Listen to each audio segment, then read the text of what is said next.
Okay, this is going to be like a single layer mask. I'm going to go ahead and say it. It's not as highly protective as the two-layer mask. You might can experiment with different fabrics like chiffon or something and then give it more protection. But this is for the person who feels like they're smothering. It's hotter than Hades in the south. Um, they have to wear one. It's one that you tend to wear just for compliance and while you are still social distancing. So that's my caveat. I would not wear this mask in a hospital. I would not wear this mask if you were around known sick people. Um, this is one of those that I might would wear if I was in the grocery store and I was not getting in people's personal space. Okay, that said, I only use the face one part of the Olson mask pattern.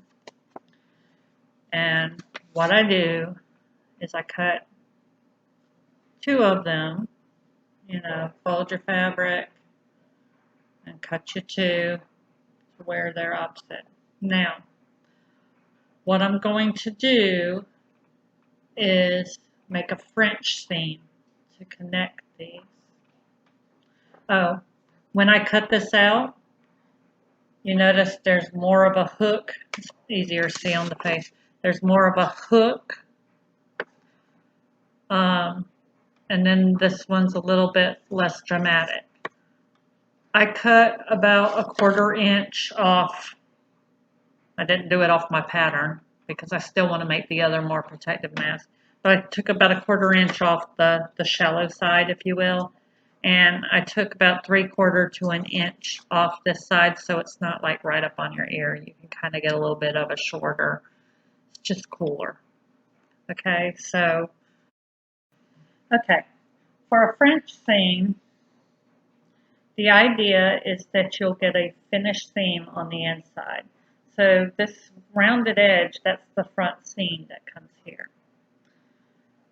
This is wrong sides together. So you got your pretty ones on the outside. What you're going to do is along here, 1/8 inch seam. Okay, so I take mine on the inside. You just want it small enough to stitch it together where you can fold it inside a seam. So keep it consistent, do it about an 1/8 inch. Just kind of hold it in the center and feed it, let it carry around.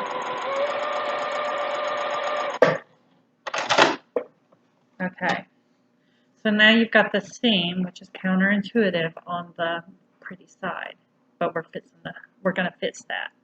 So now what I want to do is I want to turn it. You want to push that seam nice and flat. And you can do this with an iron if you want to be more exact and press it down. I'm just going to finger press it. So now I've got that seam on the inside here. If it's only an 1/8 inch, if I do a 1/4 inch seam now along here, I'm not going to catch that seam on the inside. It's just going to be enveloped in. So now I'm going to do a 1/4 inch.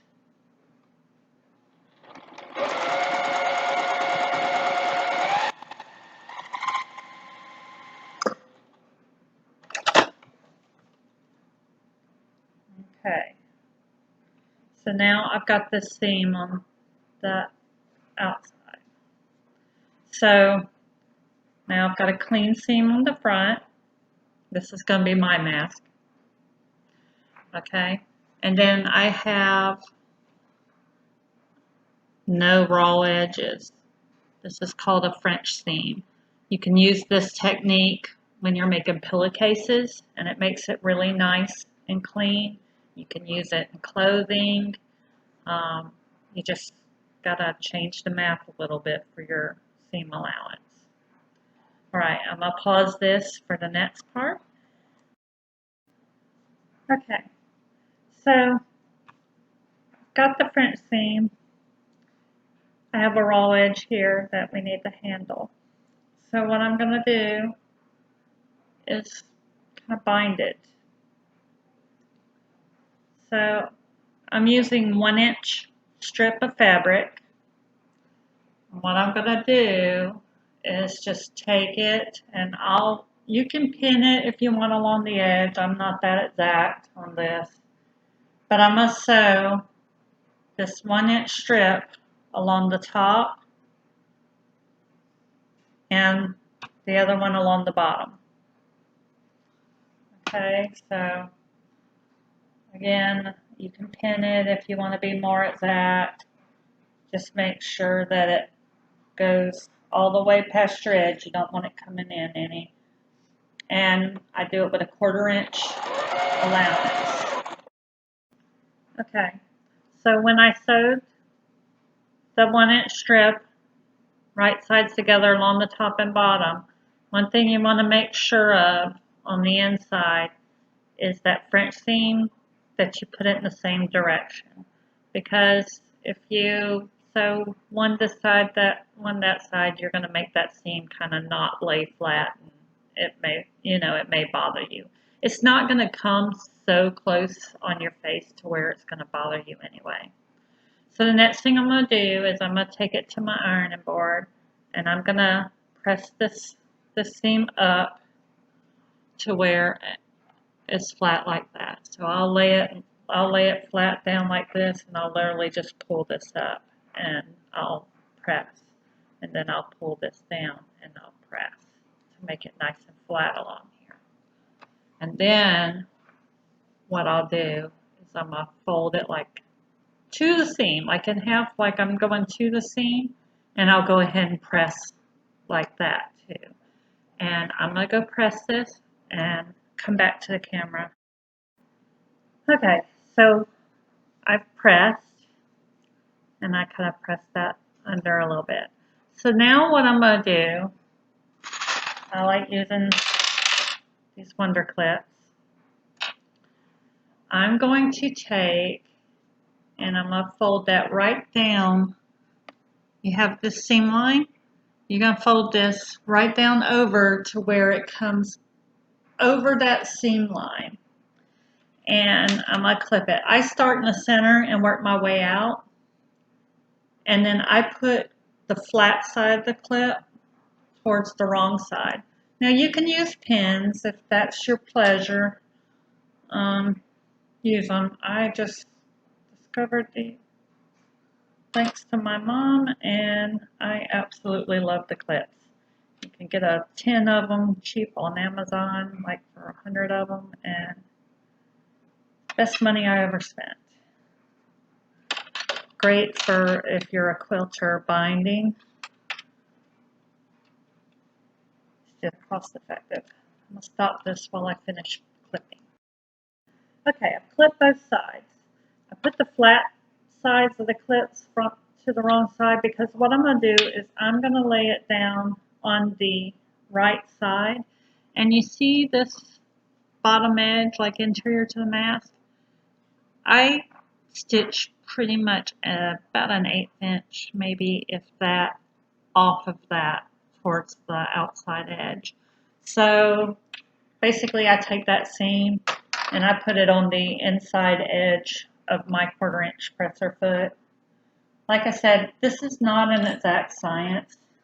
The goal is I stitch it from the front so I could see what it's looking like, and it puts a little top stitch along that edge,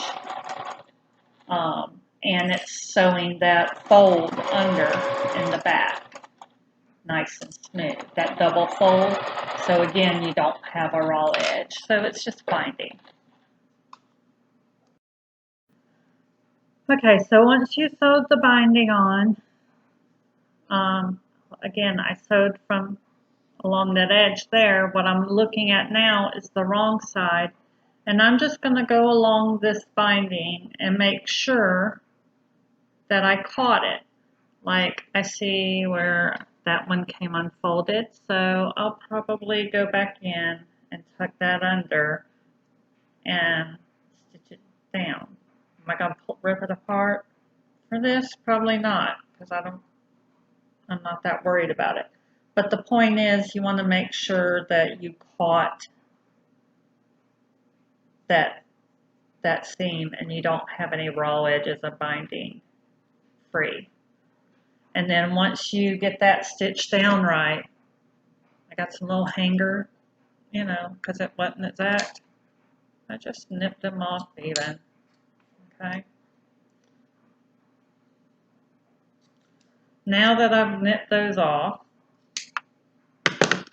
I'm going to fold to the wrong side just enough, maybe about 1/8 of an inch, 1/4 of an inch, whatever you can comfortably turn over, just stay consistent. I think it really pushes about 1/4 of an inch to get a good bite in there with that binding. And just stitch down the edge. So like do a simple start it, do a quick reverse, like don't do it like you do in piecing. You want to actually lock your stitch at the beginning and end. So do your quick reverse, stitch along the edge, do your quick reverse, and fold under both ends. Don't worry about this raw edge because it's going to be folded over again in for your tie channel. Okay, so that went real fast.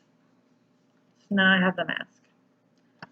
Next thing I do, a couple ponytail holders. I use the kind without the metal, but you can kind of see where it was bonded together. I try to put that on the inside of the fabric. But what I do is I stretch it around this. It makes the fabric bunch a little bit, so I usually wind up kind of stretching the elastic, and then I fold it in half. Now, I just fold just enough to where I can get on, where I can run a seam along here, where I'm not sewing into the elastic, so the elastic can freely move. Usually what I'll do is I'll kind of fold it, see where it's at, get one side end right, let the other scrunch up a little bit for now until I at least get it started. I start with the needle down in that binding, because and then I start it and then reverse it and come back. Sometimes you have to use like the point of a seam ripper or something to kind of help you push so you're not getting your finger in that needle when it gets a little thick because you have those two bindings together. But then you just want to sew right along those edges. Don't try to sew as close as you can to this finished edge so you don't wind up with that curling up when you wash. So kind of fold just enough over to where you can sew right along that edge where you had already turned over without sewing your rubber band. And you do that on both sides. So now I have finished mask. The band is in the sleeve. I just run another seam across there, so I got one little seam. You fold it in half. The more dramatic scoop, that's the top. So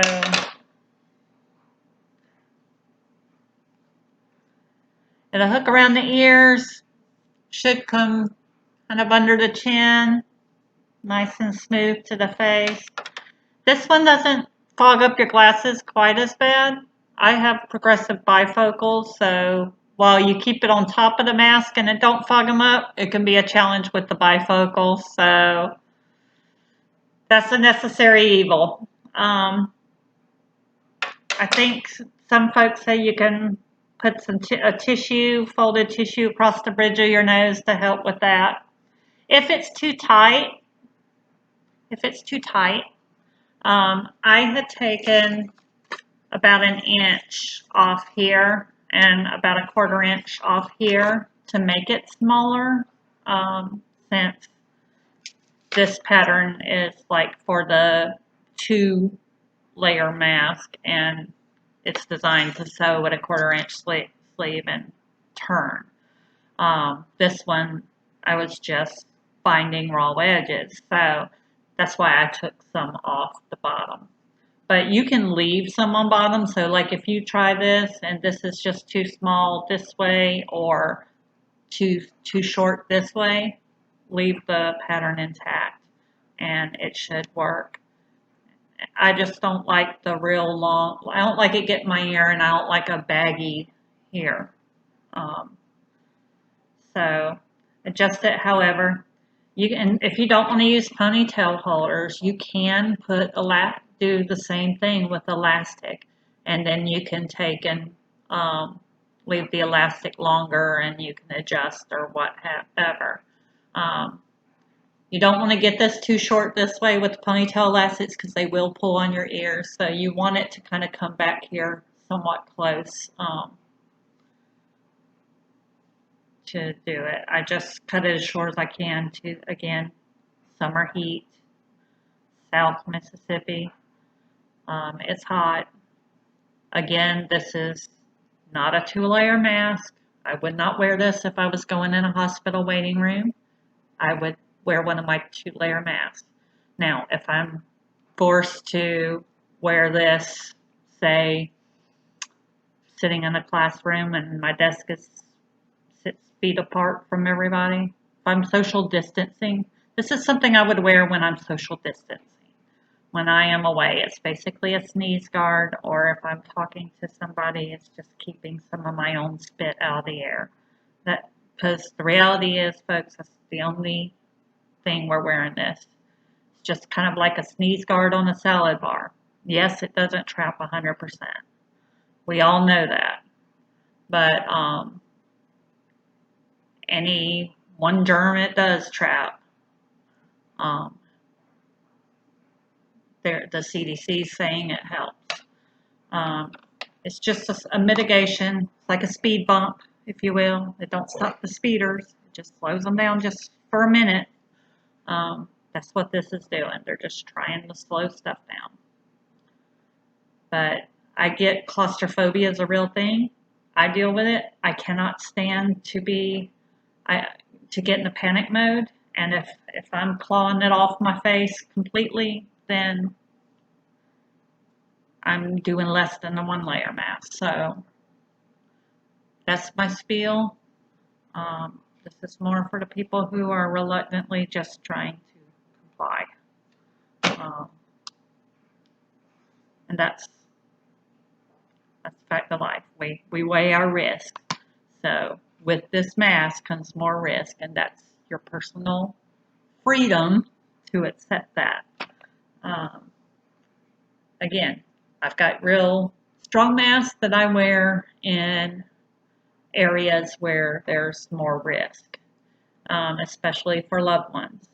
I won't get in an elderly nursing home patient, or one of my elderly relatives who's real sick. I would not wear this right up in their face.